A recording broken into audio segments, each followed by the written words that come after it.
Hello les chaînes, j'espère que vous allez bien. Nous voici pour un tout nouvel épisode aujourd'hui. Mais avant ça, je voulais vous remercier parce qu'on a atteint la barre des 6000 écoutes à partir d'aujourd'hui, voire même plus. Je suis tellement étonnée, je suis surprise, mais surtout reconnaissante de voir que vous êtes toujours présents malgré mon absence. Et j'étais absente parce que j'avais pas spécialement d'idée d'épisode que je voulais enregistrer. Donc j'ai dit c'est pas grave, je fais une petite pause, mais je reviens maintenant avec plein d'idées d'épisodes et j'espère que cela vous plaira. Et dans cet épisode, comme tu l'as vu en titre, je voulais te dire comment avoir une bonne attitude en tant que femme. Parce qu'on a une attitude positive, mais aussi négative, surtout au niveau mental. Donc je vais t'expliquer dans ce nouvel épisode. Dans un premier temps, on va savoir qu'est-ce qu'une attitude. Parce que je pense que tu as déjà vu des personnes avec une attitude dont toi-même tu aimerais avoir, mais tu ne sais pas comment elle arrive à avoir cette attitude confiante, sûre d'elle, avec une démarche au top, où elle est bien dans ses baskets, ou en talons, c'est ce qu'on dit, on dit plus souvent les baskets. Donc je vais t'expliquer un petit peu comment cette personne a eu cette attitude. Parce que ça ne se fait pas tout seul, ça se travaille. Déjà, la première chose, c'est qu'elle a des pensées positives. Peu importe là où elle va aller, elle se dit souvent « je vais réussir, c'est moi la boss à ce moment-là, c'est moi la girl qui va affronter ce qu'elle a peur » parce qu'au final, quoi qu'il arrive, on a peur de ce qui va se passer. Là, je suis en stress parce que je reprends mes épisodes de podcast, mais je me dis que je vais réussir. Je vais pouvoir mettre en place un épisode qui va me plaire et aussi vous plaire.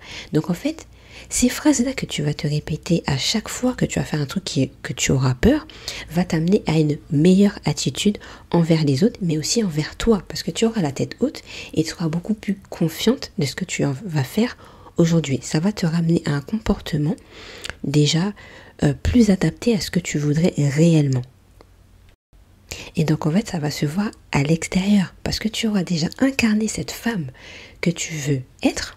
Donc une femme déterminée, celle qui aura une belle prestance et aussi celle qui aura peut-être un charisme naturel parce que tes phrases que tu auras mis dans ta tête, que je suis forte, que je vais réussir à faire cette chose même si ça me fait peur, va te permettre de dire ok, je peux le faire en fait.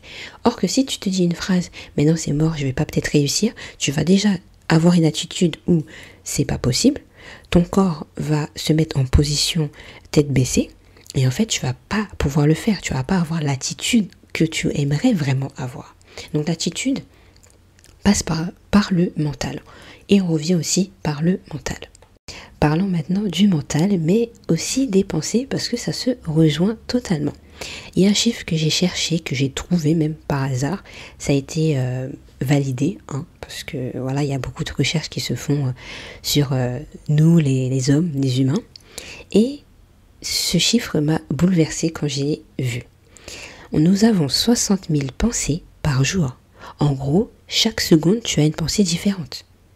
Et encore, quand j'ai continué à chercher ça, j'ai vu que, en général, nous ruminons plus de 80% dans une journée. Tu as 80% de pensées négatives. C'est énorme. Comment déjà tu vas avoir une meilleure attitude si tu as 80% de pensées négatives. Aujourd'hui, l'exercice, ça sera vraiment de passer de 80% à, j'espère, dans quelques mois, à 20%. Tu vois, on fait l'inverse.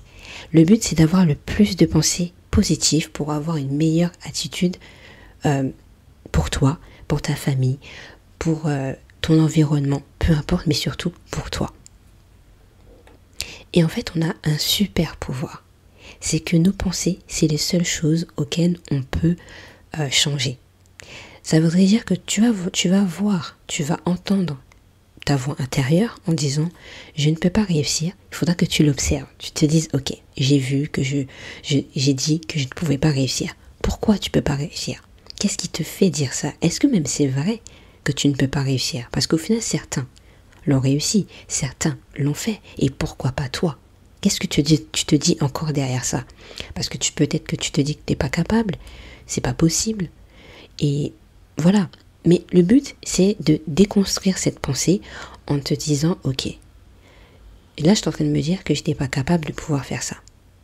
Qu'est-ce que je pourrais changer dans cette phrase pour aller justement dans une meilleure attitude. Car en fait, il ne faut pas oublier que tes pensées vont guider tes émotions et vont guider ton attitude, donc ton comportement. Donc je te fais un petit schéma d'exemple de pensée négative, comme ça tu verras en fait ce que ça va donner. Imaginons que tu te dis qu'en fait tu peux pas réussir à faire telle chose parce que en fait tu n'es pas capable pour toi. C'est mort, c'est impossible pour toi, tu as eu tellement d'échecs que en fait c'est acté pour toi et c'est fixe, c'est mort, c'est impossible que ça va mieux se passer que ça. Donc en fait l'émotion qui va en ressortir, ça sera peut-être de la tristesse, donc tu seras un peu dans une émotion de cafard, tu sais, quand tu es un peu dans le cafard, tu seras peut-être déprimé, tu seras même peut-être stressé, de mauvaise humeur, parce que tu as envie de faire là cette chose, mais tu crois, tu penses, ta voix intérieure, tu dis, mais en fait c'est mort, tu te rappelles pas, la dernière fois ça s'est mal passé, tu vois, donc ça se rejoint totalement. Et en fait le comportement que tu auras derrière, c'est, en fait, c'est pas possible, je préfère rien faire, je préfère attendre et faire autre chose, ou même procrastiner. Donc ton attitude va pas aller du tout avec ce que tu veux vraiment réellement.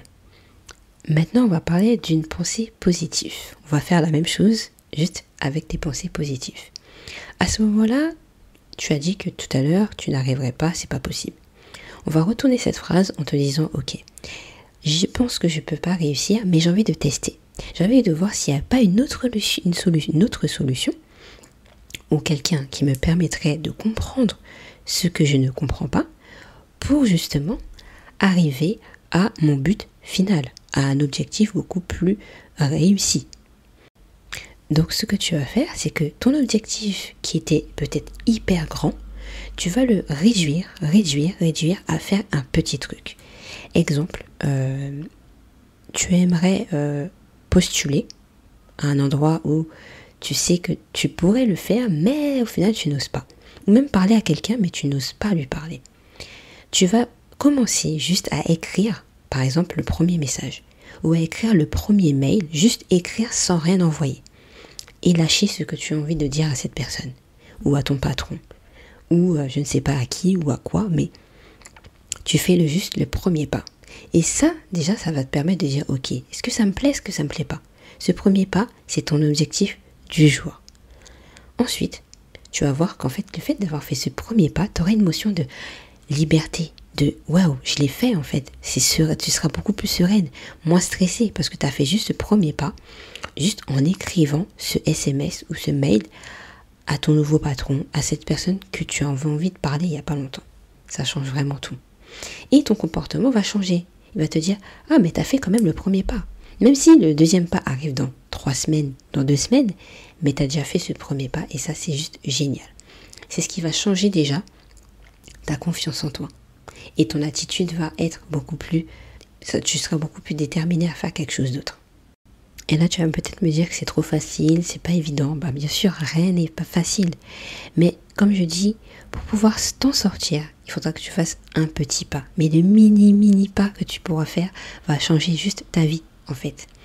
Donc la première chose, lorsque tu vois que tu as une pensée, tu as ta voix intérieure qui te parle, qui te dit « Mais non, c'est pas possible, c'est mort.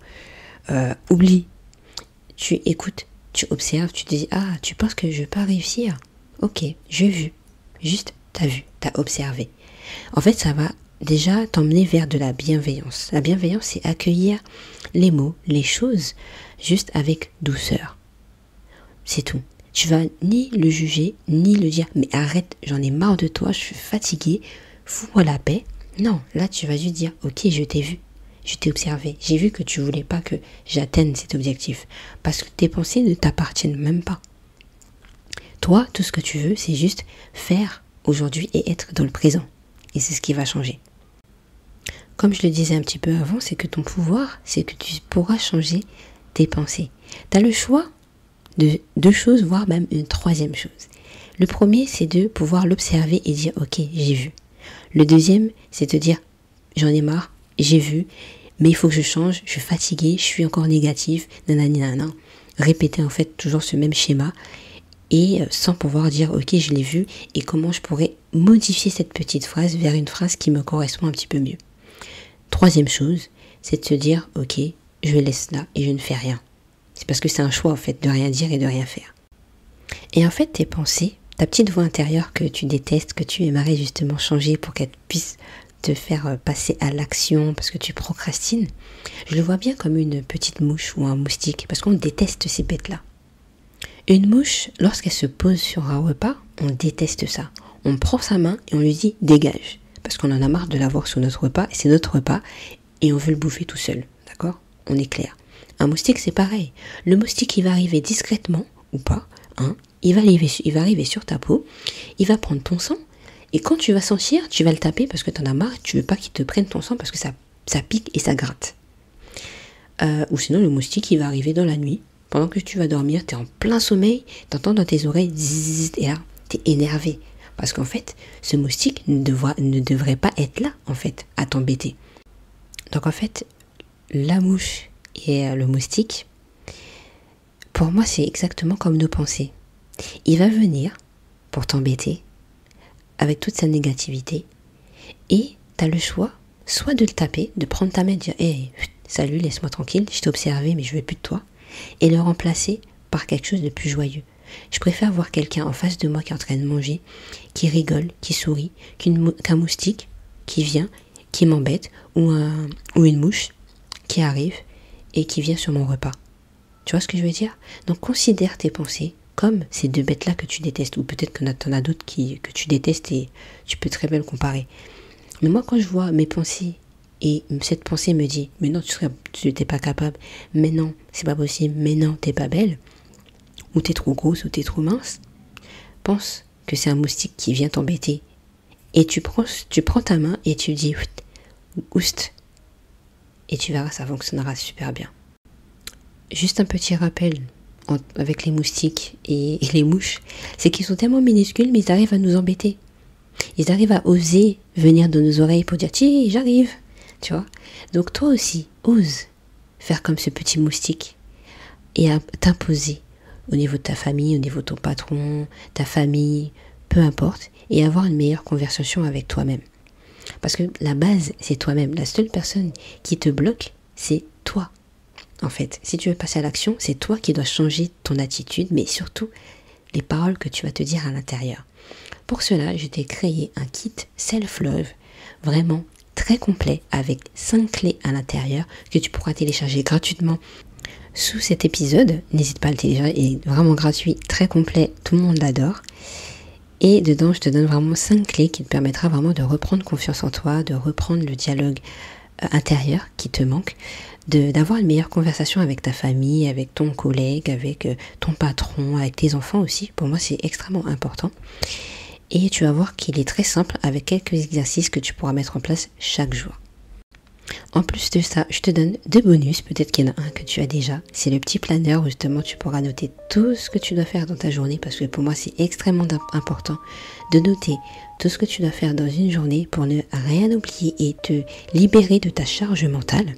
Ton cerveau n'est pas fait pour tout retenir, mais il faut que tu le soulages grâce à ce petit planeur. Je t'ai laissé une petite vidéo explicative pour savoir comment l'utiliser. Et deuxième bonus, si je t'ai laissé au moins une dizaine de fonds d'écran pour ton téléphone pour que tu te rappelles la valeur que tu as. Parce qu'il ne faut pas oublier, tu es un diamant et il ne faut pas te négliger. J'espère que cet épisode t'aura plu. N'oublie pas d'avoir une meilleure attitude en ayant un mental positif le plus que possible. Parce que n'oublie pas, nous avons 80% de pensées négatives. Et j'aimerais juste que tu puisses l'observer et comprendre comment le changer. Je te fais de gros bisous. N'hésite pas à t'abonner ici, à laisser des petits commentaires dans mes épisodes ou me revoir sur Instagram. Ciao!